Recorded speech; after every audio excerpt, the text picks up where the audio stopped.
నమస్కారం. ఆపదామపహర్తారం దాతారం సర్వసంపదాం లోకాభిరామం శ్రీరామం భూయో భూయో నమామ్యహం. హనుమానంజనా సూను వాయుపుత్రో మహాబలః రామేష్టః ఫల్గుణసఖः పింగాక్షో అమితవిక్రమः ఉదధిక్రమణశ్చైవ సీతాశోకవినాశకः లక్ష్మణప్రాణదాతా చ దశగ్రీవస్య దర్పः ద్వాదశైతాని నామాని కపీంద్రస్య మహాత్మనః స్వాపకాలే పఠేన్నిత్యం యాత్రాకాలే విశేషతః తస్య మృత్యుభయం నాస్తి సర్వత్ర విజయీ భవేత్. తస్య మృత్యుభయం నాస్తి సర్వత్ర విజయీ భవేత్. తస్య మృత్యుభయం నాస్తి సర్వత్ర విజయీ భవేత్. శ్రీరాఘవం దశరథాత్మజమప్రమేయం సీతాపతిం రఘుకులాన్వయరత్నదీపం ఆజానుబాహుమరవిందదళాయతాక్షం రామం నిశాచరవినాశకరం నమామి. రామాయ రామభద్రాయ రామచంద్రాయ వేధసే రఘునాథాయ నాథాయ సీతాయా పతయే నమః. నమోస్తు రామాయ సలక్ష్మణాయ దేవ్యై చ తస్యై జనకాత్మజాయై. నమోస్తు రుద్రేంద్రయమానిలేభ్యో నమోస్తు చంద్రార్కమరుద్గణేభ్యః. తదున్నసం పాండురదంతమవ్రణం శుచిస్మితం పద్మపలాసలోచనం ద్రక్ష్యేతదార్యావదనం కదాన్వహం ప్రసన్నతారాధిపతుల్యదర్శనం. కూజంతం రామ రామేతి మధురం మధురాక్షరం ఆరుహ్య కవితాశాఖాం వందే వాల్మీకికోకిలం. సర్వవేదార్థతత్వజ్ఞం వేదార్థప్రతిపాదకం పురాణసారసర్వజ్ఞం కృష్ణం వందే జగద్గురుం. ఓం అస్మద్గురుభ్యో నమః.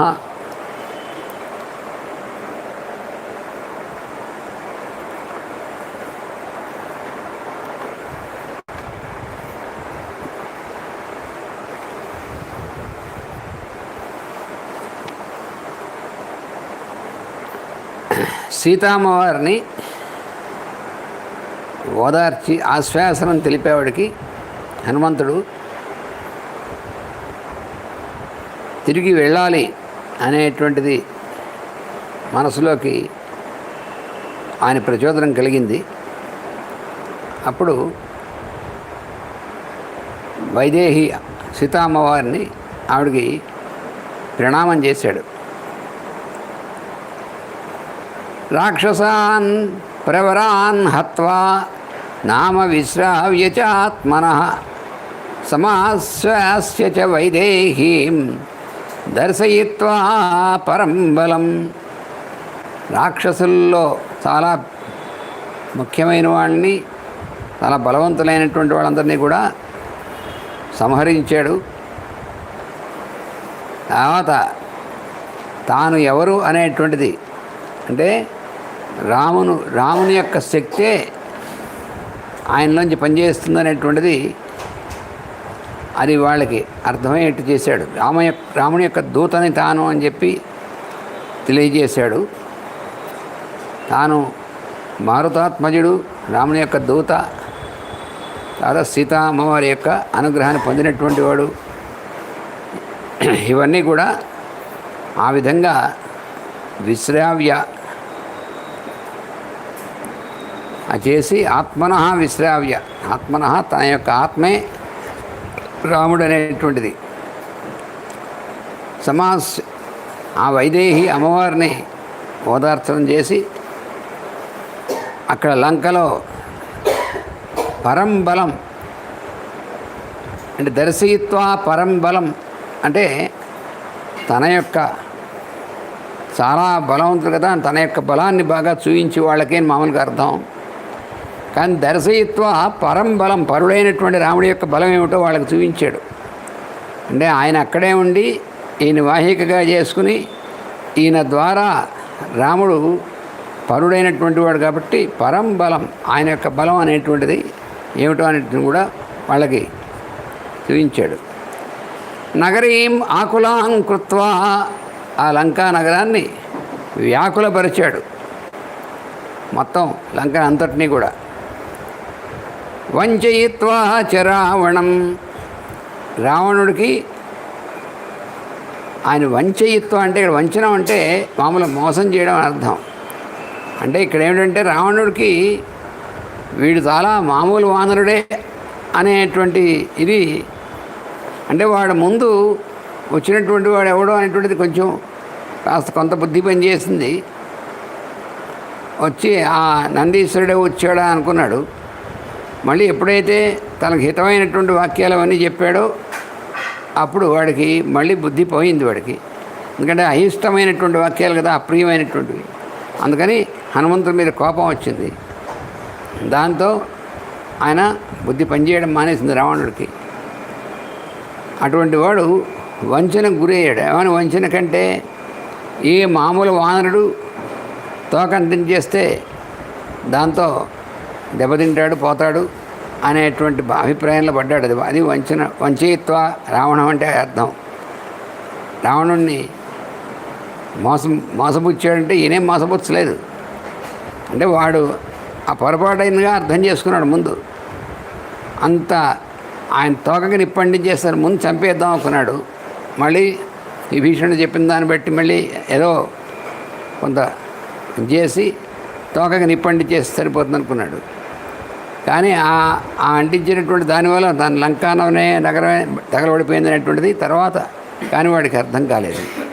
అలా వంచయిత్వా చ రావణం దర్శయిత్వా బలం ఘోరం, అలాగా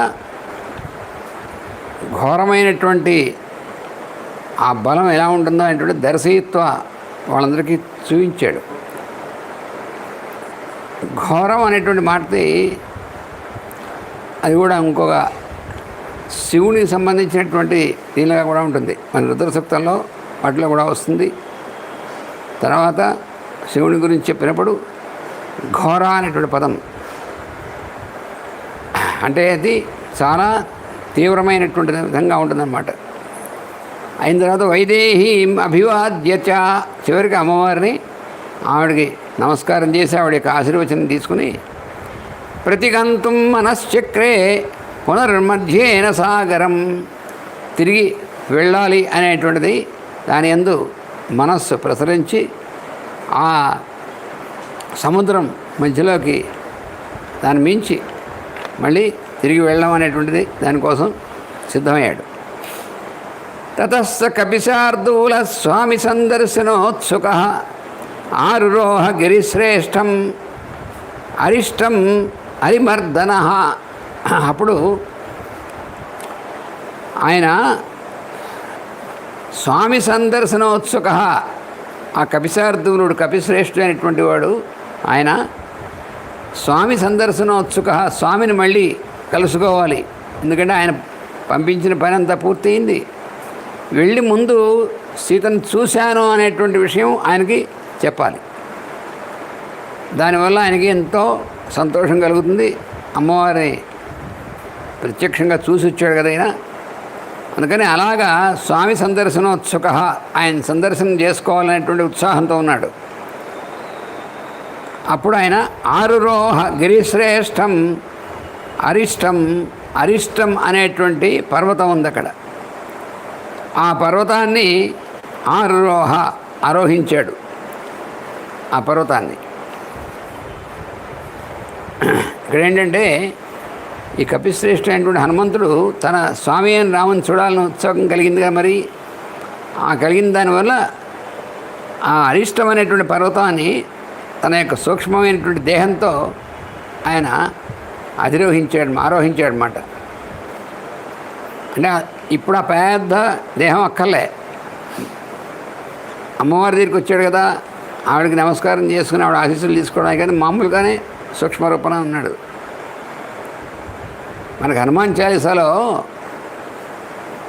సూక్ష్మ రూపధరి సియహి దిఖావా వికట రూపధరి లంక జరావా అని తులసీదాస్ గారు సరిగ్గా వేశాడు. ఆయన సీతమ్మవారిని చూసినప్పుడు సూక్ష్మమైన దేహంలో ఉన్నాడు. అంతకు చాలా సూక్ష్మమైన దేహంతోనే మొట్టమొదటి ఆయన చూసింది సీతమ్మవారిని. ఆవిడ దగ్గరికి వెళ్ళేప్పుడు లంకని జరింపజేసేప్పుడు మాత్రం వికట రూపధరి, వికృతమైనటువంటి రూపంతో ఉండి లంకని జరింపజేశాడు. భీమరూపధరి అసుర సంహారం చేసేవాడు మాత్రం భీమ రూపం అన్నాడు. ఆయన కూడా భీమ అనేటువంటి పదం వాడాడు. అంటే భీమ అనేటువంటి పదం శివుని పరంగా ఉన్నటువంటి పదం అది. అందుకని వాల్మీకి వాడినటువంటి పదాలే ఆయన కూడా వాడాడు. ఇప్పుడు ఈ అరిష్టం అనేటువంటి పర్వతం అధిరోహించాడు. అంటే ఏమిటి అరిష్టం అంటే మామూలుగా ఆపద అనేటువంటిది అర్థంలో ఉంటుంది కదా. అయితే ఇక్కడ అన్ని ఆపదలను దాటేసాడనమాట. దాటేసి వీటికి అతీతుడైనటువంటి స్థితిలో ఉన్నాడని అర్థం. ఈ పర్వతాన్ని అధిరోహించాడు. అన్నీ అంటే అరిష్టం అనేటువంటి పర్వతాన్ని అధిరోహించాడంటే అర్థం ఏమిటి? వాటికంటే పైకి వెళ్ళాడనమాట. అంటే వాటిని అతిక్రమించాడు, అతీతుడయ్యాడు అనేటువంటిది అర్థం. ఈ పర్వతం అనేటువంటిది దాని చుట్టూ కూడా ఉన్నటువంటి ఆవరణం ఉందే, అది నల్లని చెట్లతో చుట్టబడిందనమాట. అది తుంగ పద్మక జుష్టాభిర్నీలాభిర్వనరాజిభి సోత్తరీయమివాంభోదై శృంగాంతర విలంబిభి. ఆ పర్వతంలో పద్మకములు అనేటువంటివి పెద్ద పెద్ద వృక్షాలు ఉన్నాయి. ఆ పద్మముల యొక్క సమానమైనటువంటి పద్మక తుంగ అంటే ఎత్తైన, పద్మక జుష్టాభిరి పద్మకములు అనేటువంటి వాటితో నిండి ఉంది పర్వతం. నీలాభిర్ వనరాజిభి అది నీలమైనటువంటి వర్ణం, అంటే నల్లని చెట్లు అన్నమాట. అవి వాటితో కప్పబడి ఉంది ఆ పర్వతం. వనరాజిభి అటువంటి వాటితో. సోత్తరీయమివాంభోధై తర్వాత అక్కడ ఆ నీలం అయినటువంటి ఆ చెట్లు, వాటి యొక్క కాంతి అనేటువంటిది ఉందే, అది నీలం అంటే అక్కడ నలుపుగా ఉన్నటువంటిది అన్నమాట. ఈ నలుపుగా ఉన్నటువంటిది ఏమిటి అని అంటే ఇది తమస్సుకి గుర్తు అన్నమాట. నలుపు అనేటువంటి తమస్సుకు గుర్తు. ఆ పైన ఎలా ఉందంటే పైన మేఘాలు ఉన్నాయి. ఈ పర్వతం, ఈ చెట్లు, వాటిపైన మేఘాలు ఉన్నాయి. అవి నల్లటి బట్ట పైన కప్పినట్టుగా ఉన్నాయన్నమాట మేఘాలు. అవి నల్లగానే ఉన్నాయి. అందువల్ల ఈ పైన పర్వతం మీద ఆచ్ఛాదితమైనటువంటి మేఘాలు ఉన్నాయి. నల్లటి మేఘాలు ఉంటే అవన్నీ కూడా ఒక నల్లని వస్త్రం కప్పినట్టుగా ఉన్నాయన్నమాట. అందుకని ఆ నలుపు రంగు అనేటువంటిది తమస్సు అనేటువంటి దానికి ఇక్కడ గుర్తు అన్నమాట. బోధ్యమానమివ ప్రీత్యా దివాకరకరై శుభై ఉన్మిషంతి మివోద్ధూతై లోచనైరివ ధాతుభి తోయౌ ఘనిస్వనైర్మంద్రై ప్రాధీతమివ పర్వతం. అది ఎలా ఉందంటే సూర్య కిరణములు అనేటువంటివి, ఆ సూర్యకిరణాలు వాటిని బోధ్యమానమివ ప్రీత్యా దివాకరై, ప్రీతితో బోధ్యమానమివ అంటే అవి నిద్ర లేపుతూ అంటే ఉద్బుద్ధం చేయడం అనమాట. బోధ్యమాన అంటే అర్థం అంటే లేపడం అనమాట. అంటే ఏమిటి ఇక్కడ బుద్ధిని ప్రేరేపించడం అని అర్థం అనమాట. ఇక్కడ అలాగా ఉన్నాయి ఆ సూర్యకిరణాలు పడుతుంటే. ఉన్మిషంతం ఇవోద్ధూతైర్లోచనైరివ ధాతుభి, అనేకమైనటువంటి ప్రకారమైనటువంటి విధాలైనటువంటి ధాతువులు ఉంటాయి పర్వతంలో. ఆ ధాతువులు అవి ఎలా ఉన్నాయంటే ఉన్మిషన్ అంటే బాగా విచ్చుకున్నటువంటి నేత్రముల్లాగా, ఉన్మిషంతమివ ఉద్ధూతైర్లోచనై, అలాగా కళ్ళు బాగా తెరిచి చూస్తున్నట్లుగా ఉన్నటువంటిది ఉన్నాయి అవన్నీ కూడాను. ఆ పర్వతం మించి చాలా నదులు కిందకి ప్రవహిస్తూ ఉన్నాయి. ఆ పైనుంచి కిందకి పడుతున్నటువంటి ఆ ధారలున్నాయే అవి తోయౌఘ నిస్వనైర్మంద్రై, ఆ పైనుంచి కిందకి పడుతున్నటువంటి ఆ ప్రవహిస్తున్నటువంటి నదులు, ఆ ప్రవాహం యొక్క శబ్దం ఉందే అది పర్వతం ప్రాధీతమివ. ఆ శబ్దాలు ఎలా ఉన్నాయంటే పర్వతం చాలా మంద్రమైనటువంటి విధంగా మంచి మంత్రాలను ఉచ్చరిస్తుంది. వేదం చదువుతుందేమో, మంత్రం ఉచ్చరిస్తుందేమో అన్నట్టుగా ఉంది ఆ శబ్దాలు. ప్రగీతమివ విస్పష్టం నానా ప్రస్రవణ స్వనై దేవదారుభి ఉద్ధూతై ఊర్ధ్వవాహుమివ స్థితం.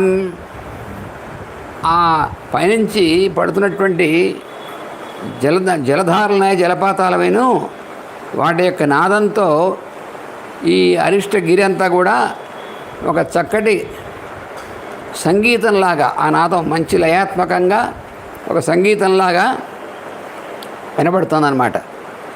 అందులో దేవదారు వృక్షాలున్నాయే ఉద్ధూతై అంటే చాలా ఎత్తుగా పెరిగినటువంటి దేవదారు వృక్షాలు. వాడి చేత ఆ పైకి చేతులు ఎత్తినట్టు ఉన్న పర్వతం చేతులు పైకి చాచినట్టుగా ఉందట. పెద్ద పెద్ద వృక్షాలు ఉన్నాయి కదా, అవి పైకి ఇలాగా పెరిగితే ఆ పర్వతం బాగా అలా చేతులు పైకి చాచినట్టుగా అక్కడ అలా ఉందిట. ప్రపాత జల నిర్ఘోషై ప్రాకృష్టమివ సర్వతః వేపమానమివ శ్యామై కంపమానై శరద్వనై. అప్పుడు అక్కడ ఉన్నటువంటివి ప్రపాత జల నిర్ఘోషై, ఆ పైనుంచి పడుతున్నటువంటి జలపాతాల యొక్క ఆ ధ్వని అది అంతా కూడా చుట్టూ వ్యాపిస్తుందన్నమాట. దానివల్ల అది ఆ ధ్వని ఎలా ఉందంటే ఆ పర్వతం గట్టిగా ఘోష చేస్తున్నట్టుగా శబ్దం అలా ఉందన్నమాట. అది తర్వాత దాని ఉన్నటువంటివి దాని మీద ఉన్నటువంటి వృక్షాలు అవన్నీ కూడా ఉండి అవన్నీ దీంతో వేపమాన, అవి నల్లగా ఉన్నటువంటివి కదా, నల్లటి కాంతితో ఉన్నటువంటివి, అవి కంపమానై, అవి ఇలా కదులుతూ ఉంటాయి. ఆ కదులుతూ ఉన్నటువంటివి ఎలా ఉందంటే ఆ పర్వతం కొంచెం వణుకుతోందా అన్నట్లుగా ఉందిట. వేణుభిర్ మారుతోద్ధూతై కూజంతమివ కీచకై నిశ్వసంతమివామర్షాత్ ఘోరై ఆసీ విషోత్తమై. ఆ వాయువు వీస్తుంది బాగాను. ఆ పైన ఈ వెదురు వృక్షాలు కూడా ఉన్నాయి, వెదురులు ఉన్నాయి బాగా పెరిగి ఆ చెట్టు మీద, ఆ కొండ మీద చేస్తే ఆ గాలి బాగా వీస్తుంటే ఏమవుతుంది, ఆ గాలి ఆ వెదురుల యొక్క రంధ్రాల నుంచి దాని కీటకాలు పురుగులు ఏం చేస్తే కన్నాలు పెడుతుంటాయి వెదురుకి. ఆ వెదురు చెట్ల యొక్క రంధ్రాల్లోంచి ఆ గాలి వీస్తుంటే అది చాలా చక్కగా మంచి వేణుగానంలా ఉంది అది. అలాగా ఆ వేణువులోంచి వస్తున్నట్టు గానంలాగా ఆ గాలులు వీస్తున్నాయి. అలా ఉన్నటువంటిది. నిశ్వసంతం ఇవామర్షాత్ ఘోరై ఆశీవిషోత్తమై. అలాగే ఆ గాలి యొక్క వేగం, ఒకసారి గాలి వీయడం ఒకసారి ఆగడం అనేటువంటి చూస్తే అది ఎలా ఉందంటే, విషసర్పాలు అన్నటువంటి విషంతో కూడినటువంటి సర్పాలు అవి బుస కొడుతున్నట్టుగా నిశ్వసిస్తున్నట్టుగా అలా ఉందిట. ఆ రకంగా ఉన్నాయి. ఇక్కడ ఏంటంటే, ఇక్కడ 3 రకాలైనటువంటిది మనకు కనిపిస్తుంది. ఒకటి, ఆ నల్లగా ఉన్నటువంటిది వస్త్రం కప్పిపడినట్టుగా కనిపించినటువంటిదేమో తమోగుణ సూచకం. ఆ తమోగుణం ఏమిటి? ఆ లంకలో ఉన్నటువంటి రాక్షసుల యొక్క లక్షణం అనేటువంటి తమోగుణంతో కూడినటువంటిది. అంతేకాకుండా ఇక్కడ ఇంకోటి కూడా ఉంది. ఈ రావణాసురుడు అన్నదమ్ములు 3 ఉన్నారు కదా, ఆ 3లో కూడా 3 గుణాలు కనిపిస్తాయి మనకి. ఈ తమోగుణం అనేటువంటిది కుంభకర్ణుడు. వాడు ఎప్పుడూ నిద్రపోతూ ఉంటాడు కదా వాడు. అందుకని వాడి తమోగుణానికి ప్రతీక వాడు. అందుకని ఈ నల్లగా కప్పబడినటువంటి ఈ వస్త్రంలో ఉన్నటువంటిది తమోగుణానికి సూచిక అనేటువంటిది ఉందే, ఇదేమో కుంభకర్ణుడు కూడా సూచిక. తర్వాత ఆ పైన ఉన్నటువంటిది శరత్కాల మేఘాలు ఉన్నాయి. అవన్నీ ఈ కొండని ఆవరించున్నాయి. అవి ఎలా ఉంటాయి? తెల్లగా ఉంటాయి శరత్కాల మేఘాలు. ఆ తెల్లగా ఉన్నటువంటి మేఘాలేమో అది శుద్ధసత్వానికి చిహ్నం. ఆ శుద్ధసత్వం అనేటువంటిది ఎవరు? విభీషణుడు. అందువలన సత్వగుణానికి విభీషణుడు ప్రతీక అన్నమాట. తర్వాత ఏమిటి? ఆ ఉన్నటువంటి ధాతువులు మెరుస్తున్నాయి. ఆ మెరుస్తున్నటువంటి ధాతువులు ఎర్రటి రంగులో మెరుస్తూ ఉంటాయి. ఆ ఎర్రటి రంగులో మెరుస్తున్నాయంటే అది రజోగుణం. ఈ రజోగుణం ఎవరు? రావణాసురుడిది. ఆ 3 అన్నదమ్ముల్లో కుంభకర్ణుడేమో తమోగుణంకి చిహ్నమైనటువంటి వాడు, విభీషణుడు సత్వగుణానికి చిహ్నమైనటువంటి వాడు, రావణాసురుడు రజోగుణానికి చిహ్నమైనటువంటి వాడు. ఆ 3 గుణాలలాగా కూడా దానికి సంబంధించినటువంటి చిహ్నాలు ఈ కొండ మీద కూడా కనిపించాయన్నమాట. అది ఇందులో సూచన అనేటువంటిది మనకి ఈ వర్ణంలో కనిపిస్తోంది. జృంభమాణమివాకాశే శిఖరైరభ్రమాలిభిః కూటైశ్చ బహుధా కీర్ణం శోభితం బహుకందరై. అలాగే మేఘమాలలు అంటే మబ్బులు అనేటువంటివి చాలా వరుసన మబ్బులు అనేటువంటివి వస్తున్న మాలలాగా. ఆ మేఘమాలలు అనేటువంటివి జృంభమాణం ఇవాకాశే, ఆకాశంలో అవన్నీ కూడాను బాగా ఈ శిఖరం అనేటువంటి బాగా పైకి ఉంది కదా, కొండ యొక్క శిఖరాలు అనేటువంటి పైకి ఉన్నాయి కదా, వాడికి అలంకారంగా ఇవన్నీ కూడా ఉన్నాయన్నమాట. శిఖరై అభ్రమాలిభి, ఆకాశంలో ఉన్నటువంటి శిఖరాలకి చుట్టూ కూడా. తర్వాత ఆ గుహలు కూడా చాలా ఉన్నాయి. కూటైశ్చ బహుధా కీర్ణం శోభితం బహుకందరై. కందరం అనేటువంటి అంటే లోపల గుహలు మొదలైనటువంటివన్నీ కూడా వాటి చేత బాగా ఈ పర్వతం అనేటువంటిది ఉందే వాటితో శోభమాయంగా ఉందన్నమాట. లోపల అవన్నీ కూడా ఉన్నాయి. సాల తాళైశ్చ కర్ణైశ్చ వంశైశ్చ బహుభిర్వృతం లతావితానై వితతై పుష్పవద్భిరలంకృతం. అలాగా సాల వృక్షాలు అవి కూడా చాలా పెద్దవి. ఆ చెట్లు మా ఇంతకుముందు కూడా మిగతా వనాల్లో కూడా వాటిలో చూసాం సాల వృక్షాలు అనేటువంటివి. అవి చాలా పెద్దవి. అవి కూడా ఆ సాలములు, తాళ వృక్షాలు, తర్వాత కర్ణవృక్షాలు అనేటువంటివి. తర్వాత బోళ్ళని అక్కడ ఈ వెదురు పొదలైనటువంటివి అవన్నీ కూడా నిండా ఉన్నాయి పర్వతం నిండా. తర్వాత అవన్నీ కూడాను పువ్వులతో బాగా నిండి ఉన్నాయి. ఆ చెట్లకి అల్లుకున్నటువంటి లతలు కూడా ఉన్నాయి. వీటన్నిటితో కూడా ఆ పర్వతం పూర్తిగా నిండి ఉందన్నమాట. అంటే కొన్ని పర్వతాలు కేవలం వృక్షాలు మొక్కలు అవి లేకుండా ఉట్టి శిలలతోనే ఉంటుంది. ఇది అలా కాదు, శిలలు ఉన్నాయి, ధాతువులు శిలతో కూడినటువంటి శిలలు ఉన్నాయి, కానీ ఈ రకరకాలైనటువంటి వృక్షాలు, మంచి పుష్పాలతో కూడినటువంటి వృక్షాలు ఇవన్నీ కూడా ఉన్నాయన్నమాట. నానా మృగగణై కీర్ణం ధాతు నిష్యందభూషితం బహుప్రస్రవణోపేతం శిలా సంచయ సంకటం. ఈ పర్వతం అనేటువంటిది చాలా ఆ ఉన్నటువంటి శిలలన్నీ కూడా ధాతువులు, అనేకమైనటువంటి ధాతువులతో, రకరకాలైనటువంటి వాటితో అవి నిండి ఉన్నాయి. ఆ ధాతువులు అనేటువంటివి బాగా బయటికి కనిపిస్తూ ఉంటాయి స్పష్టంగా వాటితో. తర్వాత అనేకమైనటువంటి జలపాతాలతో ఉన్నాయి. ప్రస్రవణం అనేటువంటిది అంటే పైనుంచి కిందకి ప్రవహిస్తున్నటువంటివి.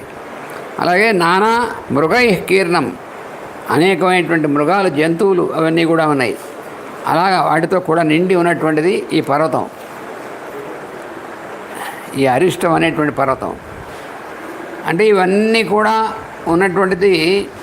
అయితే ఈ పర్వతంలో ఇవి రకరకాలైనటువంటివి ఉంటాయి. ఈ రకరకాలైనటువంటివి మనకి రకరకాలైనటువంటి కష్టములు అని కూడా సంకేతం అనమాట. మనకు వచ్చేటువంటి అడ్డంకులు, కష్టాలు, అరిష్టం. అందుకనే పర్వతం పేరు అరిష్టం. కానీ అవన్నీ దాటి పైకెక్కేసాడు. ఏంటంటే వాటన్నిటిని కూడా అధిరోహించాడు. ఆయనకి అవన్నీ కూడా దాటిపోతాడు అనమాట. సముద్రాన్ని దాటగలేనటువంటి వాడు ఈ కింద నుంచి పైగా అధిరోహించడం అనేటువంటిది ఏముంది? మహర్షి యక్ష గంధర్వ కిన్నరో రగసేవితం లతాపాదపసంబాధం సింహాధిష్ఠిత కందరం. పైగా ఇంకా ఆ పర్వతంలో మహర్షులు తపస్సు చేసుకునేటువంటి వాళ్ళు ఉన్నారు. యక్షులు, గంధర్వులు, కిన్నరులు వాళ్ళు ఉన్నారు. ఉన్నటువంటి ఆ పెద్ద చెట్లు, లతలు, వీటితో పాటు వీళ్ళందరూ కూడా ఆ పర్వతం మీద ఉన్నారు. ఆ పర్వతంలో ఉన్నటువంటి గుహల్లో సింహాలు ఉన్నాయి. సింహాలు ఉన్నటువంటి గుహలతో కూడినటువంటి పర్వతం అది. వ్యాఘ్రాదిభి సమాకీర్ణం స్వాదుమూల ఫలద్రుమం. ఒక పక్కన అందులో పెద్ద పుల్లు మొదలైనటువంటి క్రూర మృగాలు ఉన్నాయి. మళ్ళీ ఇంకో పక్కన చక్కగా తీయగా మంచి రుచిగా ఉన్నటువంటి పళ్ళుతో ఉన్నటువంటి చెట్లు ఉన్నాయి. పళ్ళు అవన్నీ కూడాను, ఇలాంటివన్నీ కూడా ఉన్నాయి. ఇటువంటి పర్వతాన్ని ఆరురోహ అనిలసుత పర్వతం ప్లవగోత్తమ. వానర శ్రేష్ఠుడైనటువంటి ఈ వాయుసుతుడైనటువంటి ఈయన ఆరురోహ ఈ పర్వతాన్ని పైకి ఎక్కాడు. ఎలా ఎక్కాడు? రామదర్శన శీఘ్రేణ ప్రహర్షేణ అభిచోదిత.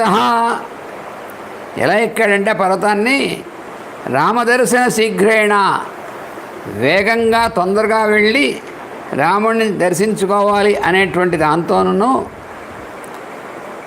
దానివల్ల కలిగినటువంటి సంతోషంతోనూ అభిచోదిత అంటే ప్రచోదింపబడుతున్నాడు.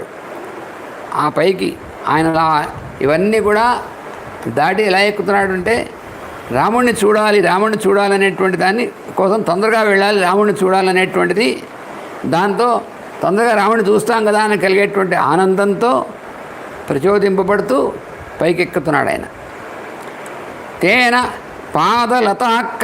పాదతలక్రాంత రమ్యేషు గిరిసానుషు సఘోష సమశీర్యంత శిలాశ్చూర్ణీకృతాస్తత.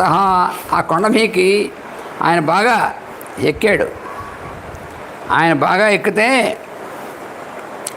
ఆయన తలాక్రాంత, ఆయన పాదములు అనేటువంటి చేత ఆ తొక్కబడినటువంటివై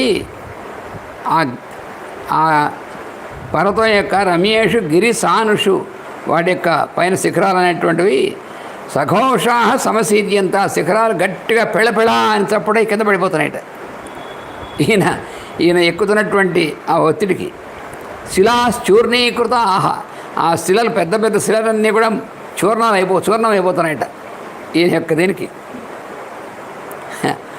ఈయన యొక్క బలానికి అనమాట. ఈయన యొక్క బలానికి, ఈయన వేగానికి, ఈయన తేజస్సుకి శిలలు కూడా పొడైపోతున్నాయి. స తమారుహ్య శైలేంద్రం వ్యవర్ధత మహాకపి దక్షిణాద్ ఉత్తరం పారం ప్రార్థయన్ లవణాంభస. అప్పుడు ఏం చేశాడంటే ఈయన ఆ అరిష్ట పర్వతం ఉందే, ఆ పర్వతం మీద పైకి ఎక్కి ఈయన ఆ దక్షిణ తటం సముద్రానికి దక్షిణ వైపు తీరంలో ఉన్నాడు. ఎందుకని సముద్రానికి మరి లంక దక్షిణంలో ఉందిగా, అందుకని దక్షిణం వైపు ఉన్నాడు కదా ఆయన. అక్కడ ఉన్నటువంటి వాడై వ్యవర్ధత శరీరాన్ని బాగా పెంచడం మొదలెట్టాడు. సముద్రాన్ని దాటేప్పుడు అటునుంచి వచ్చేప్పుడు కూడా శరీరాన్ని ఎంత పెంచాడో చెప్పాడుగా ప్రమాణం. కొన్ని యోజనాలు వెడల్పు, కొన్ని యోజనాలు పొడవు అలా పెంచాడని. మళ్ళీ ఇప్పుడు అంతకుముందు సూక్ష్మ శరీరంతో మామూలుగా ఉన్నాడు. అలాంటి ఆయన ఆ మొత్తం శరీరాన్ని మళ్ళీ పెంచుతున్నాడు. పెంచి దక్షిణాత్ ఉత్తరం పారం ప్రార్థయన్ లవణాంభస. ఆ సముద్రం యొక్క ఉత్తర పారం అంటే ఉత్తరం వైపు ఉన్నటువంటి తీరం అన్నమాట, అవతల ఒడ్డు. ఎక్కడి నుంచి అయితే ఆయన ఎగిరాడో అక్కడి నుంచి మహేంద్రగిరి నుంచి మళ్ళీ అక్కడికి వెళ్ళడం అనేటువంటి దానికోసం ఈయన శరీరాన్ని పెంచుతున్నాడు అన్నమాట. అధిరుహ్య తతో వీర పర్వతం పవనాత్మజ దదర్శ సాగరం భీమం భీమోరగ నిషేవితం. ఆ కొండ పైకి ఎక్కాడు. ఎక్కిన తర్వాత సముద్రాన్ని ఒకసారి చూశాడు ఆయన. ఆ సముద్రం ఎలా ఉంది?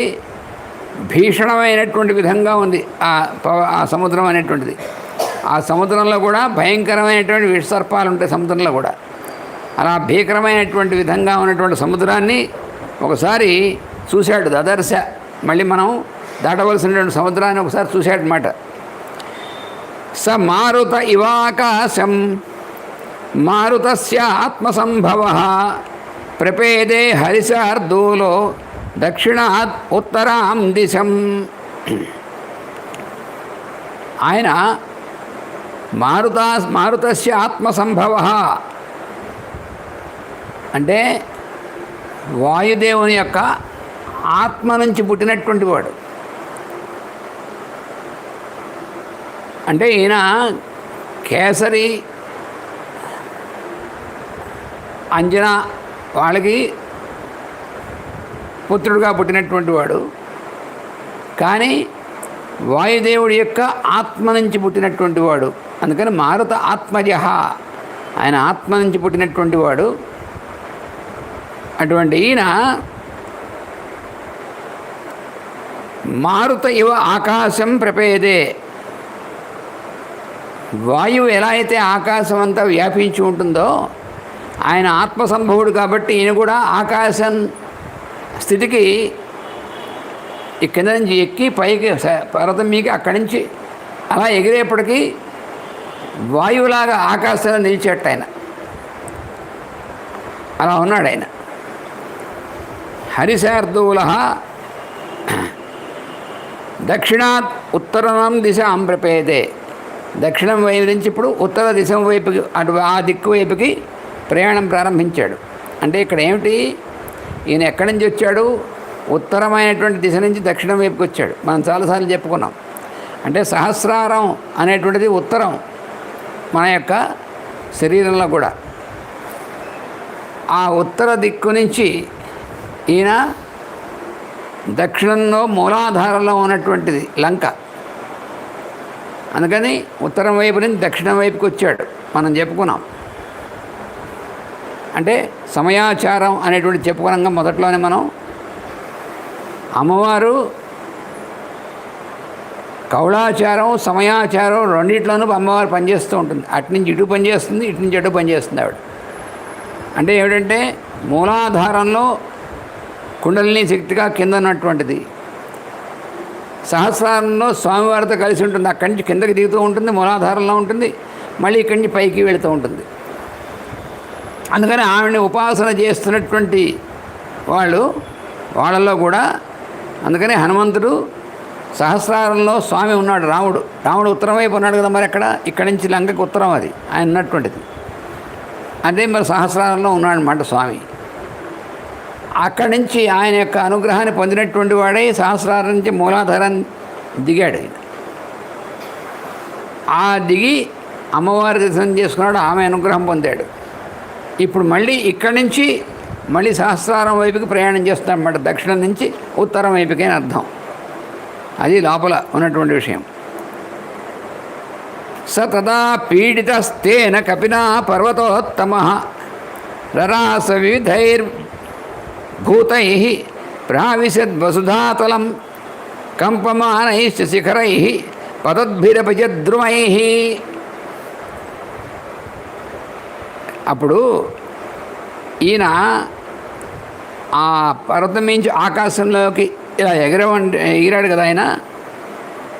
అప్పుడు ఆయన యొక్క స్పీడ్ అంటే ప్రెషర్, ఆ ఎగిరేటువంటి ఒత్తిడి ఉందే, ఆ ఒత్తిడికి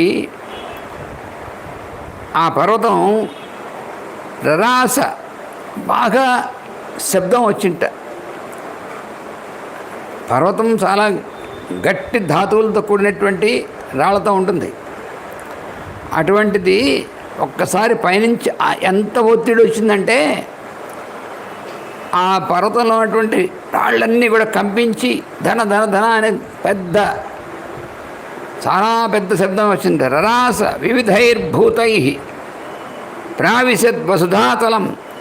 అది కిందకి ఇలా నొక్కబడినట్టుగా అవుతుంది పర్వతం. అంటే ఆయన బలం ఎంతో అసలు ఎంతో మనం ఊహించలేనమాట. అంత పెద్ద పర్వతం, అంత గట్టి ధాతువులతో కూడినటువంటి మట్టి బిడ్డల పర్వతం కాదు అది. ధాతువులు ఉన్నాయి ఇందులో, శిలలు, గట్టి శిలలు ధాతువులతో కూడినటువంటిది. సతదా పీడితస్తేన కపినా పర్వతోత్తమ. పర్వత శ్రేష్టమైనటువంటిది పర్వతం ఉందే, అది పీడిత ఒత్తబడింది. ఆయన మరి ఎగరాలంటే కిందకి నొక్కి ఒక్కసారి ఎగరాలి కదా. ఆ కిందకి నొక్కినప్పుడు కలిగినటువంటి ఆ ఒత్తిడికి రరాస వివిధైర్భూతై అనేకమైనటువంటి వాటిలో ఉన్నటువంటి దాంట్లో గట్టిగా పెద్ద శబ్దం వచ్చింది. ప్రావిశత్ వసుధాతలం. ఆ ఒత్తిడికి వణుకుతున్నటువంటిది కంపమానైశ్చ శిఖరై. ఆ పైనటువంటి శిఖరాలని కూడా ఇలా ఊగిపోతున్నాయట దీనికి. పతద్భిరపిజద్రుమై. దాని మీద ఉన్నటువంటి చెట్లన్నీ దడదడా పడిపోతున్నాయి కిందకి. ఆ ఒత్తిడికి ఆ శిఖరాలు ఊగిపోతున్నాయి. ఇలాగా భూకంపంలా కంపించినట్టుగా ఊగిపోతున్నాయి. దాని మీద ఉన్నటువంటి చెట్లన్నీ కూడా పెద్ద శబ్దంతో కింద పడిపోతున్నాయి. అలా జరుగుతుందన్నమాట. అంత ఒత్తిడి ఉందన్నమాట పర్వతం మీద. ఆయన ఎక్కినప్పుడు ఆ పర్వతం అంతా అల్లకల్లలో అయిపోతుంది. స తదా పీడితస్తేన కపిన పర్వతోత్తమ. ఆ రకంగా ఇది అల్లకల్లోలం, హనుమంతుడి యొక్క ఆ ఉరబడి, ఆ ఒత్తిడికి అల్లకల్లోలం అయిపోతుంది అనమాట. శిఖరాలు చెలించిపోతున్నాయి, చెట్లు పడిపోతున్నాయి. సింహాలు, అందులో గుహలో సింహాలు ఉంటాయి కదా, సింహాలు అయ్యో అయ్యో అని అంటే మామూలుగా సింహం భయంకరంగా గర్జిస్తుంది. ఇప్పుడు ధీరంగా అరుస్తున్నాయి అవి. మరి అవి కూడా ఆపదలో ఉన్నాయి. ఎందుకంటే పర్వతాంతో వదిలిపోతే ఆ గుహలన్నీ కొలాప్స్ అయిపోతాయి, దాంట్లో నలిగిపోతాయి సింహాలు. అందుకని ఏమవుతుందంటే భయంతో ధీరంగా అరుస్తాయి అన్నమాట అవి.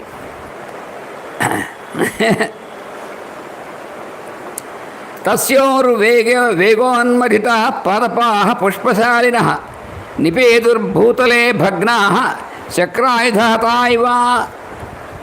అవి ఏమైందంటే ఇవన్నీ కూడా చక్రాయుధుడు అనేటువంటి ఇంద్రుడి చేత కొట్టబడినటువంటి వాటిలాగా భూమి తలానికి నొక్కబడిపోయేవి అవన్నీ కూడాను. అందులో ఉన్నటువంటివి పెద్ద పెద్ద సర్పాలు అవి ఉన్నాయి. ఆ సర్పాలు అన్నీ కూడా వాటి తలలన్నీ కూడా నలిగిపోయాయి సర్పాలకి. అది ఆ పర్వతం అలాగా పెద్ద పెద్ద సర్పాలతో ఉన్నటువంటిది. అవన్నీ తర్వాత అక్కడ ఉన్నటువంటి వాళ్ళు విద్యాధరులు వాళ్ళు ఉంటారు, వాళ్ళంతా ఆకాశంలోకి ఎగిరిపోయారు అక్కడి నుంచి.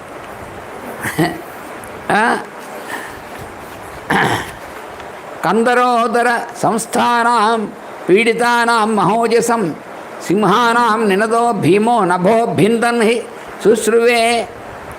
అక్కడ పర్వత కందరాల్లో ఉన్నటువంటి బలం ఉన్నటువంటి సింహాలు, భయంకరమైన సింహాలన్నీ కూడా వాటి యొక్క నాదం ఉందే, ఆ నాదం అనేటువంటిది ఆకాశంలోకి పైకి వినబడుతుంట, అటు చుట్టూ అంతా కూడా వినబడుతుంట. ఆ సింహాల యొక్క నాదం అనేటువంటిది.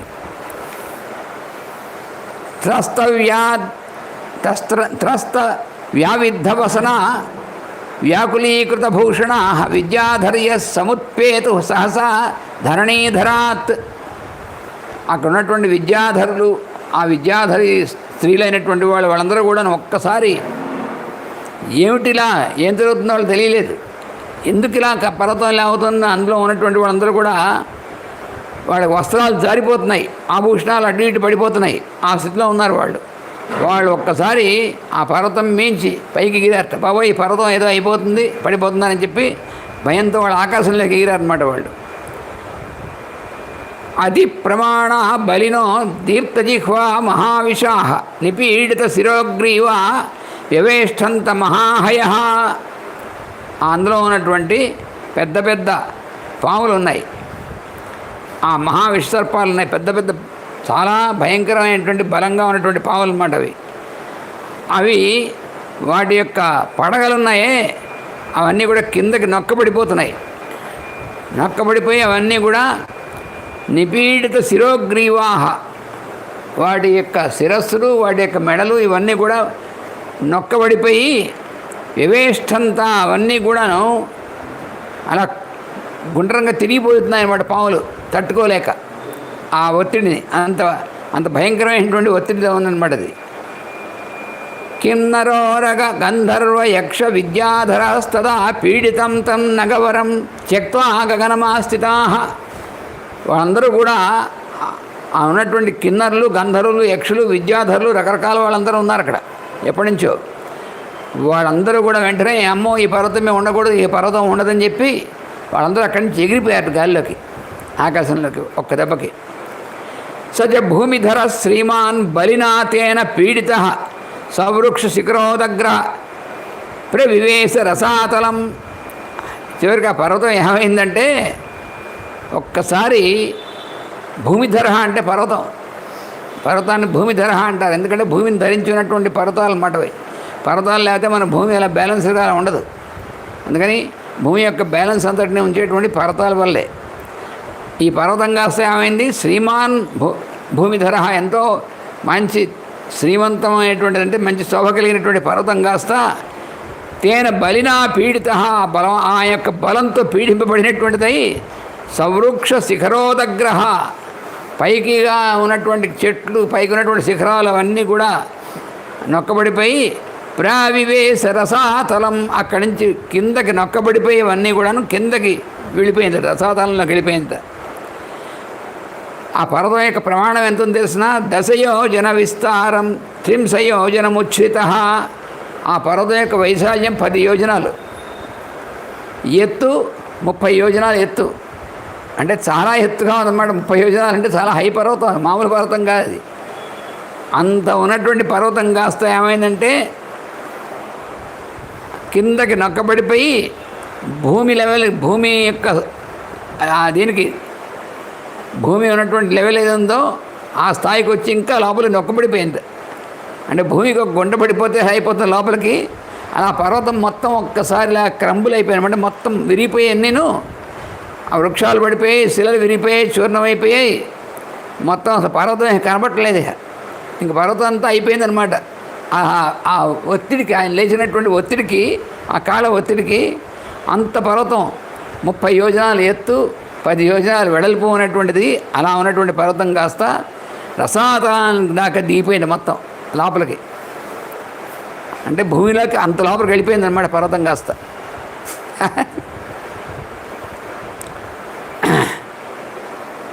ఆ పర్వతం భూమిలోకి సమానమైనటువంటి ఎత్తుకి, భూమి లెవెల్కి వెళ్ళిపోయింది మొత్తం, ఇంకేం లేదు. అంటే మొత్తం లోపలికి వెళ్ళిపోయింది అనమాట. అంటే ఇవన్నీ మనకి ఇక్కడ దేనికి సూచకములు అనేటువంటిది, అది కూడా మనకు ఒక విచిత్రం ఉంది. ఇవన్నీ దేనికంటే ధనం చేత కానీ, లేకపోతే రాజకీయమైనటువంటి మొదలైనటువంటి అధికారం చేత కానీ, మరి వాళ్ళందరికీ ఉన్నటువంటిది అదేగా. రాక్షసులు వాళ్ళ ధనం, మదం, అధికారం ఇవన్నీ ఉన్నాయి వాళ్ళకి. పాండిత్యం చేత కానీ మదాంధులైనటువంటి వాళ్ళు ఏం చేస్తారంటే తమ దగ్గరికి వచ్చినటువంటి పరమయోగులైనటువంటి వాళ్ళు వస్తే వాళ్ళని ముందు వీళ్ళు ఏదో అనుకుంటారు, అనుకుని వీళ్ళవన్నీ చూపించడానికి ప్రయత్నం చేస్తారు. కానీ చివరికి ఏమవుతుంది, వాళ్ళ యొక్క శక్తి వల్ల ఇవన్నీ కూడా అణిగిపోవాల్సిందే, అణిగిపోతాయి కిందకి. అలా అణిగిపోయి చచ్చినట్టు పాదాక్రాంతులు అవుతారు. ఇప్పుడు హనుమంతుడికి రాక్షసులందరూ అలాగే అయ్యారు. చివరికి మరి ఏం చేశారు, హనుమంతుడిని చూసి ముందు బ్రహ్మ, తర్వాత శివుడా, ఇంద్రుడా, బ్రహ్మ ఇవనుకుని చివరికి కాదు అసలు విష్ణువే బాబోయ్, ఆయన అసలు ఆయనే ఈ రూపంలో వచ్చాడని చెప్పి వాళ్ళు చివరికి దర్శనం చేశారు కదా, పాదాక్రాంతులు అయ్యారు కదా అప్పటికిను. అది ఇక్కడ దీనివల్ల జరిగేటువంటిది. అంటే ఎంత వీళ్ళు మరి ఈ రాక్షసులందరూ ఈ పర్వతం అనేటువంటి దానికి ఎలా ఉందో అలా ఉన్నటువంటి వాళ్ళ సంపద ఈ పర్వతం మీద ఇందాక నుంచి వర్ణించినటువంటి సంపద అంతా పర్వతం మీద ఉంది. అలాగే లంకలో ఉన్నటువంటి వాళ్ళ సంపద అలాగే ఉంది. ఈ పర్వతం మంచి గట్టిగా ఉన్నటువంటి శిలలతో ఉంది. అలా బలవంతులైనటువంటి వాళ్ళందరూ ఏమైంది, హనుమంతుడి యొక్క ఒత్తిడికి మొత్తం నేలమట్టం అయిపోయిందనమాట పర్వతం మొత్తం. అలాగే వాళ్ళ యొక్క గర్వం అంతా నేలమట్టం అయిపోయింది. అది జరిగినటువంటిది. సలిలంఘైషుర్భీమం సలీలం లవణార్ణవం కల్లోలాస్ఫాట వేలాంతం ఉత్పపాత నభో హరి. ఆయన ఆ విధంగా ఎత్తుగా ఆకాశం దాకా ఎగిరిపడుతున్నటువంటి ఆ అలల్లా ఉన్నటువంటి సముద్రం ఉందే, ఆ భయంగా ఉన్నటువంటి సముద్రాన్ని దాన్ని దాటేందుకోసం ఇంత బలంతో ఎగిరాడనమాట ఆయన. దాని మీకు సముద్రం మీకు ఎగిరాడు మళ్ళీ ఈయన. అలాగ మనకి 56వ సర్గ పూర్తి అయిపోయింది.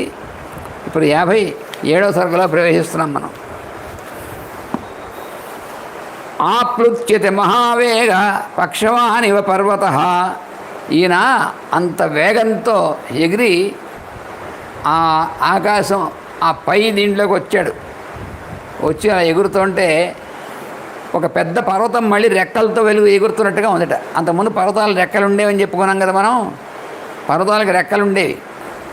ఆ రెక్కలన్నీ మళ్ళీ ఆ రెక్కలు ఇంద్రుడు దాన్ని ఛేదించడం వల్ల అన్ని పర్వతాలు కిందకి వెళ్ళి భూమి నిలబడిపోయాయి. అలాగా కొన్నేమో సముద్రం లోపలికి వెళ్ళిపోయాయి, కొన్ని భూమి నిలబడిపోయి అలా ఉన్నాయి. ఇప్పుడు ఈయన ఎలా ఉన్నాడు, పర్వతంలాగా శరీరం పెంచేశాడు ఈయన. పెంచేసి అలా ఎగురుతుంటే ఆ దీంట్లోకి పర్వతాన్ని రెక్కలు మళ్ళీ వచ్చి పర్వతాలు అన్నట్టుగా ఉందన్నమాట. భుజంగ యక్ష గంధర్వ ప్రబుద్ధ కమలోత్పలం స చంద్ర కుముదం రమ్యం సార్క కారండవం శుభం తిష్య శ్రవణ కాదంబం అభ్ర శైవలశాద్వలం పునర్వసు మహామేనం లోహితాంగం మహాగ్రహం ఐరావతం మహాద్వీపం. అంటే సముద్రాన్ని వర్ణిస్తున్నాడు. ఈ సముద్రం అనేటువంటి దాన్ని ఎలాగా ఉన్నటువంటిది అది ఒకసారి మళ్ళీ వర్ణిస్తున్నాడు అనమాట. ఈ సముద్రం అంతా కూడా ఇక్కడ చాలా ఈ వర్ణన ఒక ప్రత్యేకంగా ఊరికే వర్ణించడం అంటే సరదాగా ఆయన సరదాపడి వర్ణించేస్తున్నాడని అర్థం కాదు.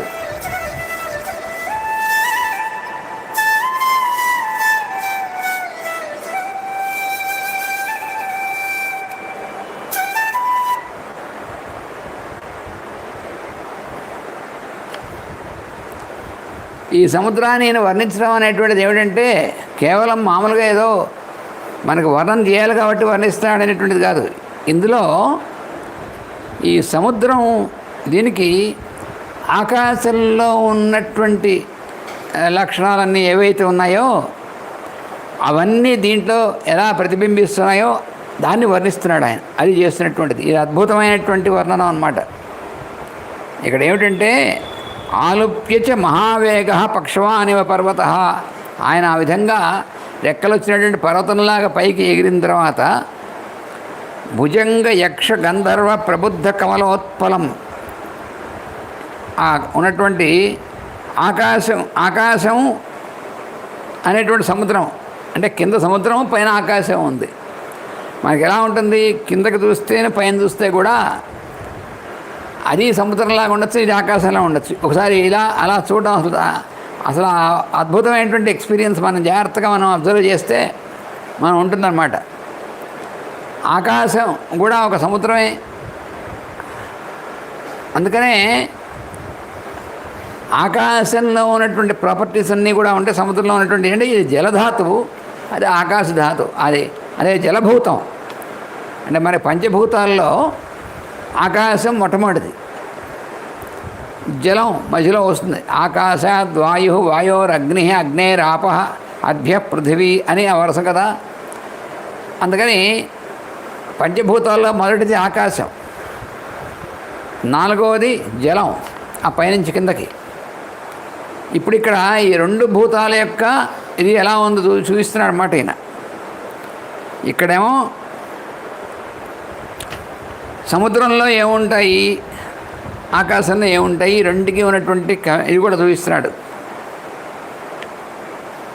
పైన కూడా కింద కింద నీటిలో ఏముంటాయి అంటే నాగములు అవన్నీ ఉంటాయి, యక్షులు, గంధర్వులు ఇవన్నీ. అయితే ఆకాశంలో కూడా ఏముంటాయి, ఆకాశంలో కూడా యక్షులు, గంధర్వులు వీళ్ళందరూ ఉంటారు. వాళ్ళందరూ కూడా కమలములు అంటే పద్మాలు, నీటిలో ఉన్నటువంటివి పద్మాలు అవి ఉంటాయి, నీటిలో ఉన్నటువంటి కలువలు ఉంటాయి. అలాగే ఆకాశంలో కూడా పద్మాలలాగా కలువల్లాగా ఉండేటువంటి వాళ్ళు ఎవళ్ళు, ఈ యక్షులు, గంధర్వులు వీళ్ళందరూ పైన ఎగురుతూ ఉంటారు. వాళ్ళు కూడా వీటిలో ఆ పైన ఆకాశాన్ని మనం సముద్రంలాగా నీరుగా కనుక మనం భావిస్తే అందులో కూడా వీళ్ళు అలా ఉంటారన్నమాట వీళ్ళు. అలాగే చంద్రకుముదం, చంద్రుడు ఆకాశంలో ప్రకాశిస్తుంటాడు. ఆ చంద్రుడు ఎలా కనిపిస్తాడు మనకి, మంచి చక్కగా వికసించినటువంటి కమలంలాగా కనిపిస్తాడు, కలువ పువ్వులాగా వికసించినటువంటి కలువ పువ్వులాగా కనిపిస్తాడు. కలువ పువ్వులు రాత్రిపూట వికసిస్తాయి. చంద్రుడి యొక్క ప్రకాశం ఎప్పుడైతే పడుతుందో అప్పుడు కలువ పువ్వులు వికసిస్తాయి. మరి పద్మాలు సూర్యుడు యొక్క వెలుగు పడినప్పుడు అవి వికసిస్తాయి. అందుకని ఆకాశంలో ఉన్నటువంటి చంద్రుడు ఉన్నాడే, పైగా శరత్కాలమేగా మరి. అంతకుముందు శరత్ పూర్ణిమ అన్నాడు కదా, అమ్మవారి దగ్గరికి వచ్చింది ఆయన. ఆ తర్వాత రోజులో శరత్కాలమే కాబట్టి ఆకాశంలో చక్కగా చంద్రుడు ఉన్నాడు. ఆయన ఎలా ఉన్నాడు, ఆ చంద్రుడు ఆ ఆకాశం అనేటువంటిది పెద్ద సముద్రంలాగా అనుకుంటే నీరుతో కూడినటువంటిది, దాంట్లో కలువ పువ్వులాగా ప్రకాశిస్తున్నాడు చంద్రుడు. అలాగే సార్క కారండవం శుభం, సూర్యుడున్నాడు ఆకాశంలో, సూర్యుడు ఉంటాడు. ఆకాశంలో ఉండేవి ఏమేమి ఉంటాయో అన్నింటినీ కూడా చెప్తున్నాడు. చంద్రుడు ఉంటాడు, సూర్యుడు ఉంటాడు. ఆ సూర్యుడు అనేటువంటి వాడు ఎలా ఉంటాడు అంటే ఆయన పక్షులు ఆ నీటి పక్షులు ఉంటాయి కదా, ఆ నీటి పక్షుల్లాగా ఉన్నటువంటి వాడు. అంటే కారండవం అంటే నీటి యొక్క ఉండేటువంటి కారండవం అనే పక్షులు ఉంటాయి, వాటిలాగా ఉంటాడు ఆయన అని సూర్యచంద్రులు వర్ణించాడు. తర్వాత తిష్య శ్రవణ, తిష్యం అంటే పుష్యమి నక్షత్రం, శ్రవణ అంటే శ్రవణ నక్షత్రం. ఆ రెండు ఉన్నాయే, అవి ఎలా ఉన్నాయంటే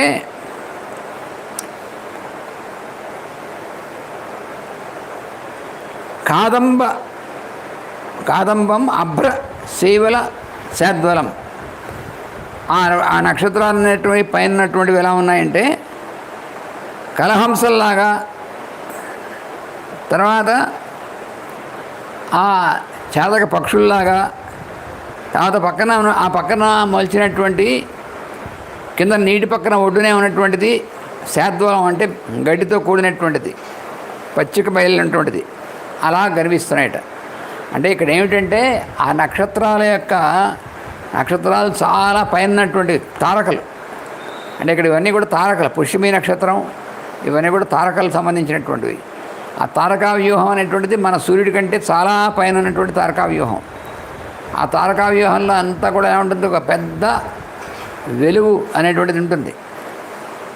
దాన్ని కూడా సముద్రం అని అంటారు, దాన్నే మన పాలసముద్రం అంటారు. ఆ పైన ఉన్నటువంటి వెలుగుతో కూడినటువంటి తారకలతో కూడినటువంటిది మిల్కీ వే అంటారు దాన్నే, అదే పాలసముద్రం అంటారు.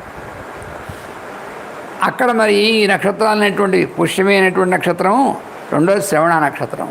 శ్రవణ నక్షత్రం ఇంకా పైన ఉంటుంది, చాలా పైన ఉన్నటువంటిది. ఆ శ్రవణ నక్షత్రం అనేటువంటి దాన్నే విష్ణు పదం అని కూడా అంటారు. అవన్నీ కూడా పెద్ద అసలు మనం ఊహించడానికి వీల్లేనటువంటివి.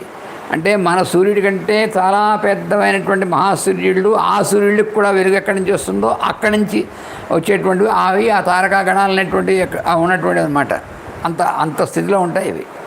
అసలు మనం ఊహకి వెళ్ళి మనం ధ్యానం చేసేయాలి తప్ప మామూలుగా మన ఊహకు కూడా అందవు అవి. అలాంటి వాటిని మనం వర్ణించి చెప్తున్నాను అనమాట. అందుకని ఆ పుష్యమీ నక్షత్రం అనేటువంటిది, ఆ తర్వాత శ్రవణ నక్షత్రం అనేటువంటివి అవన్నీ కూడా ఎలా ఉన్నాయంటే ఆ రకంగా ఆ పక్షులు, ఈ జలపక్షులు, ఆ జలం ఏంటైతే జలభూతం అయితే అందులో ఉన్నటువంటి జలపక్షులైతే ఆ పక్కన ఒడ్డున ఉన్నటువంటి పచ్చిక బయలులాగా వాటిలాగా ఇవన్నీ కూడా ఉన్నాయట అక్కడ.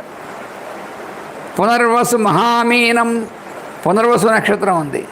ఆ పునర్వసు నక్షత్రం సముద్రంలో ఉన్నటువంటి పెద్ద చేపలాగా అక్కడ పైన పునర్వసు నక్షత్రం ఉందిట. పునర్వసు మహామీనం అంటే అక్కడ పునర్వసు నక్షత్రం అనేటువంటిది అది విశాలమైనటువంటి పెద్ద చేపలాగా ఉంది అక్కడ. లోహితాంగం మహాగ్రహం, తర్వాత ఎర్రగా ఉన్నటువంటిది ఒక పెద్ద ఎర్రగా ఉన్నటువంటిది ఒకటి ఉంది.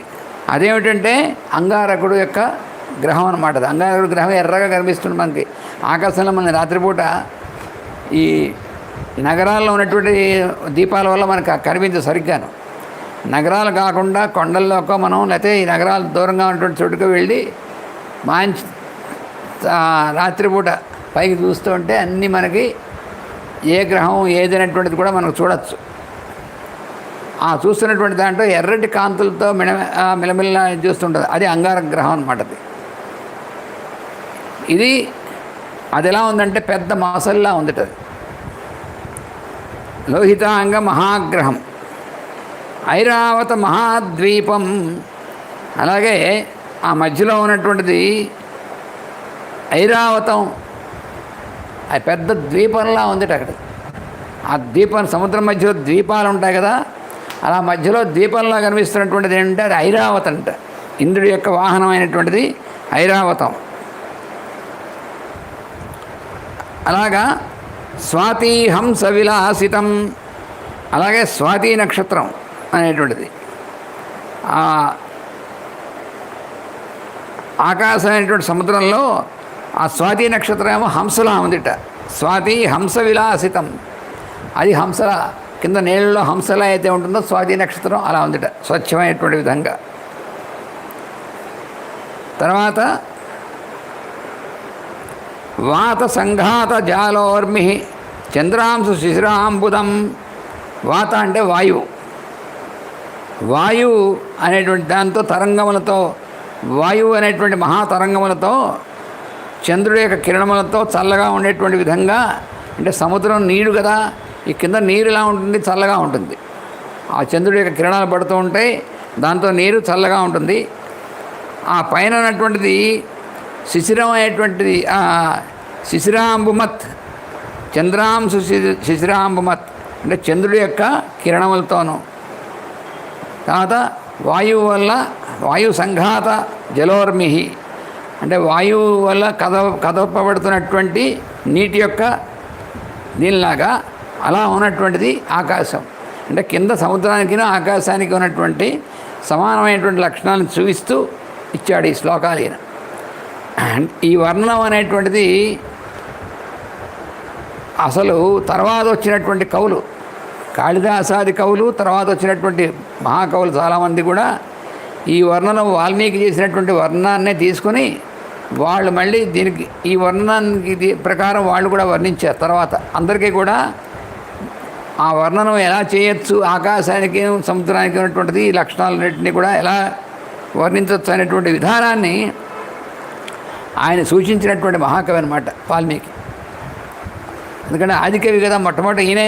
అందుకని మనకు అన్నీ కూడా తర్వాత వచ్చినటువంటి కావ్యాలు కానీ నాటకాలు కానీ ఇవన్నీ కూడా సాహిత్యంలో సంస్కృతంలోనే కాదు, ప్రపంచంలో ఉన్నటువంటి ఏ భాషల్లో అయినా సరే వచ్చినటువంటి కథలు, నాటకాలు కానీ కావ్యాలు కానీ అన్నీ కూడా ఏదో ఒక రకంగా ఈ వాల్మీకి వ్యాసులు ఇచ్చినటువంటి వాటి ఉన్నటువంటి ప్రకారమే బ్యాక్గ్రౌండ్లో ఆ కథలు వెనకాల ఉంటూ వాటి ప్రకారం అల్లినటువంటి కథల్లాగే ఉంటాయి.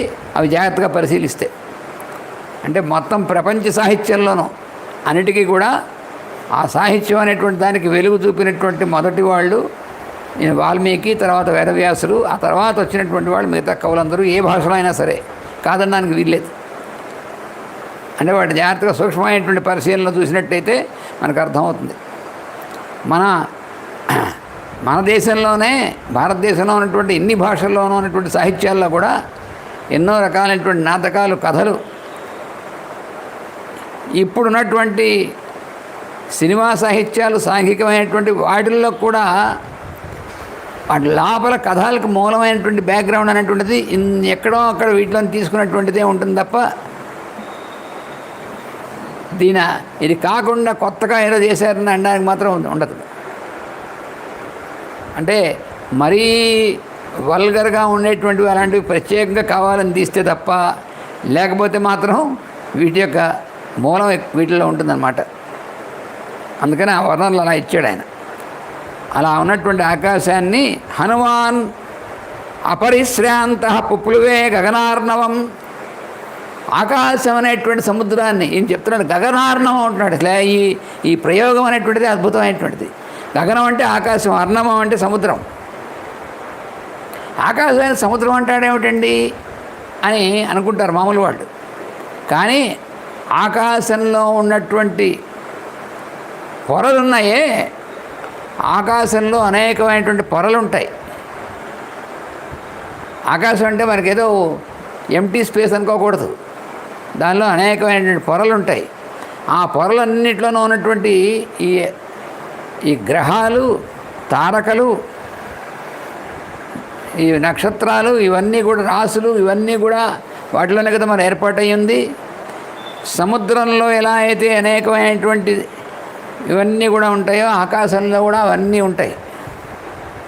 అందుకని గగనార్ణవం అన్నాడు అనమాట. కింద సముద్రం, పైన ఆకాశం రెండు కలిసినట్టుగా ఉన్నటువంటి దానిలోంచి హనుమంతుడు దూసుకెళ్తున్నాడు. అది ఏం చెప్పింది. హనుమాన్ అపరిశ్రాంత, అసలు ఏమీ శ్రమ లేకుండా వెళ్ళిపోతున్నట్టు ఆయన. అపరిశ్రాంత అన్నాడు అంటే అసలు ఏ శ్రమ లేకుండా ఎందుకని కారణం ఏమిటి? ఆయన నిరంతరం రాముణ్ణి, సీతని ధ్యానం చేస్తూ ఉంటాడు. వాళ్ళ నామం చేసుకుంటూ ఉంటాడు. తానంటూ వేరే అసలు తనకేం స్పృహ ఉండదు. రామకార్యం మీద వచ్చాడు, పూర్తిగా శరణాగతుడు రాముడికి. అటువంటి వాడు సముద్రాన్ని దాటడం అంటే ఆయనకి ఎంతసేపు. అందుకని ఆకాశాన్ని, సముద్రం, ఈ గగనార్ణం అనేటువంటి రెండింటినీ కూడా మధ్యలో ఈ రెండింటినీ అదే ఇదే అన్నట్టుగా ప్రయాణం చేస్తున్నాడు మన ఆయన.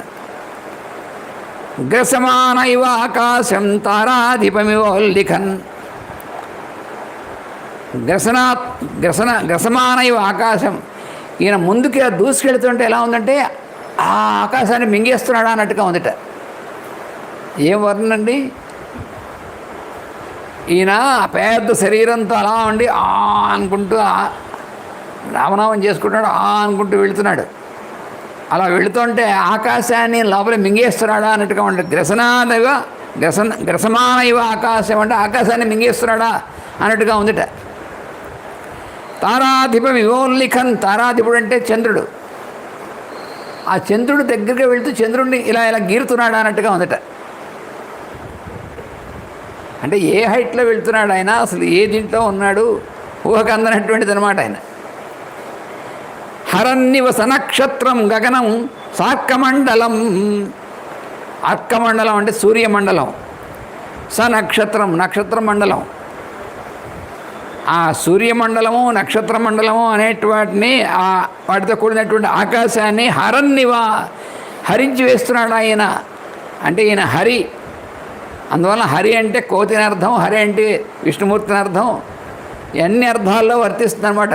అందుకని ఆ అర్థాన్ని ఇలాగా మరి వీటన్నిటిని సృష్టించినటువంటి వాడు, వీటన్నిటిని హరించినటువంటి వాడు హరే కదా. హరుడు. హరి అంటే విష్ణువు, హరుడు అంటే శివుడు. ఈ హరిహర అనేటువంటి పదాలు రెండింటి వాటికి భేదం లేదు ఎక్కువ. అందుకని వాటిని హరిస్తున్నాడు అంటే ఈయన మరి హరి అంటే ఈయన కపి, హరి అంటే వానరుడు. ఈయన హరి అనేటువంటి అండంలో ఏమంటే ఆ విష్ణు యొక్క తేజమే ఈయనలో పనిచేస్తుందన్నమాట. అందువలన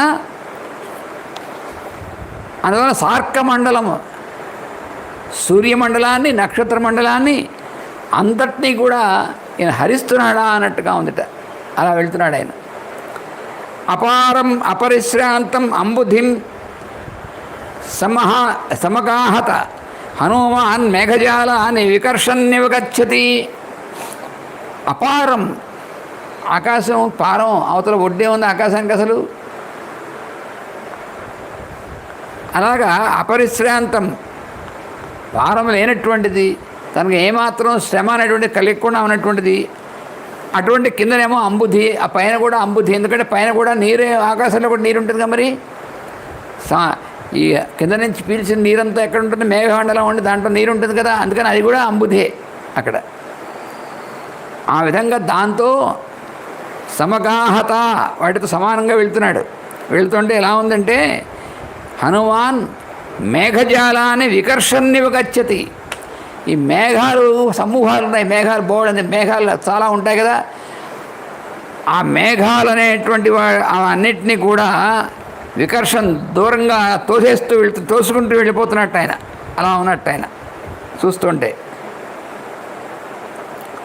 అలా వికర్షణ్ వాటన్నిటినీ కూడా ఈయన వెళుతుంటే ఆ మేఘాలను దూసుకుని వెళ్ళిపోతున్నాడుగా అన్నట్టు కనిపిస్తున్నాడు ఆకాశంలో. ఇంకా ఈయన వెళ్ళి ఈ సముద్రం దాటి వెళ్ళి అక్కడ వాళ్ళందరినీ కలుసుకోవడం అది కూడా ఉంటుంది ఈ అధ్యాయంలో, ఈ సర్గలో. అది మనం రేపు చెప్పుకుంటాం. స్వస్తి ప్రజాభ్యః పరిపాలయంతాం న్యాయేన మార్గేణ మహీం మహీషాః గోబ్రాహ్మణేభ్యः శుభమస్తు నిత్యం. లోకాः సమస్తాः సుఖినో భవంతు. లోకాः సమస్తాः సుఖినో భవంతు. లోకాः సమస్తాः సుఖినో భవంతు. ఓం శాంతి శాంతి శాంతి. ఈ హనుమంతుడి యొక్క ఈ వర్ణనం అనేటువంటిది, దీన్ని మనం అలాగే ధ్యానం చేస్తూ ఉంటే మనలో ఏ రకమైనటువంటి ఆది వ్యాధులు, వాటి గురించినటువంటి భయాలు, మృత్యుభీతి ఇవన్నీ కూడా పటాపంచలైపోతాయి. అందుకని ఈ అద్భుతమైనటువంటి దాన్ని మనం వినియోగించుకుని ఈ ధ్యానాన్ని మనం వింటున్నటువంటి దాన్ని, ఈ వాల్మీకి మహర్షి ఇచ్చినటువంటి దాన్ని మనం ధ్యానం చేసుకుంటూ ఉన్నట్టయితే ఏ రకమైనటువంటి భయం అనేటువంటిది ఉండదు. ఎందుకంటే దీన్ని చక్కగా సద్వినియోగం చేసుకుంటాం. వాసుదేవ వాసుదేవ వాసుదేవ.